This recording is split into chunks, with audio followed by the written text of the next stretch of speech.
स्नेहाभिक्रमणाशुस्ति प्रत्यवायो न विद्यते स्वल्पम्प्यस्य धर्मस्य त्रायते महतो भयात. या प्रयत्नात कोणतेही नुकसान किंवा ऱ्हास नाही आणि या मार्गातील अल्प प्रगतीनेही मनुष्याचे मोठ्या भयंकर भयापासून संरक्षण होऊ शकते.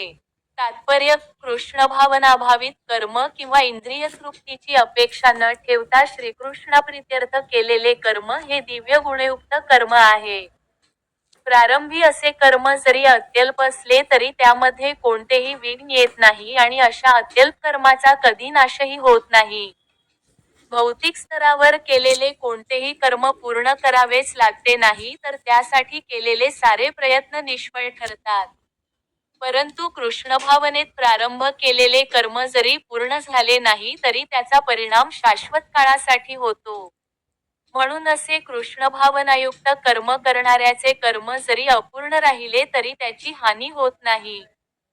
कृष्णभावनेमध्ये केलेले 1% कर्मही शाश्वत काळासाठी असते. म्हणून अशा कर्माचा जेव्हा पुन्हा आरंभ होतो तेव्हा ते 2% पुढे सुरू होते. परंतु भौतिक कर्म 100% झाल्यावाचून लाभदायक होत नाही. अजामिळाने आपले कर्तव्य काही प्रमाणात कृष्णभावनेने केले होते, पण भगवंतांच्या कृपेने त्याला 100% फलप्राप्ती झाली. यासंबंधी श्रीमद्भागवतात 1.5.17 एक सुंदर श्लोक आहे. त्यक्त्वा स्वधर्म चरणाम्बुज हरेर्भजन्नपकोत पतेत ततो याति. यत्र क्व वाभद्रमबुदमुष्य किं को वार्थ आप्तोभस्ता स्वधर्मतः.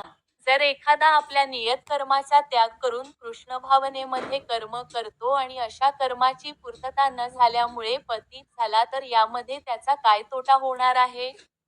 आणि ज्याने आपली भौतिक कर्मे पूर्ण केली आहेत त्याचा त्याला काय फायदा होणार आहे? किंवा ख्रिश्चन म्हणतात त्याप्रमाणे, मनुष्याला जरी संपूर्ण जगाची प्राप्ती झाली, पण शाश्वत आत्माच जर गमवावा लागला तर त्या मनुष्याचा त्यात काय लाभ आहे? भौतिक कर्मे आणि त्यापासून होणारी फलप्राप्ती याचा शरीराबरोबरच अंत होतो. परंतु कृष्णभावनेने केलेले कर्म मनुष्याला शरीराच्या नाशानंतरही कृष्णभावनेकडेच घेऊन जाते. निदान पुढील जन्म मनुष्य योनीतच प्राप्त होण्याची तरी निश्चित संधी त्याला असते. असा जन्म त्याला महान सुसंस्कृत ब्राह्मणाच्या घरी किंवा एखाद्या श्रीमंत वैभवशाली कुटुंबात मिळतो, ज्यामुळे त्याला कृष्णभावनेत पुन्हा उन्नत होण्याची संधी मिळते. कृष्णभावनेत केलेल्या कर्मांचा हाच अप्रतिम गुण आहे. दररोज भगवद्गीतेचे श्लोक मराठीत ऐकण्यासाठी सबस्क्राईब करा.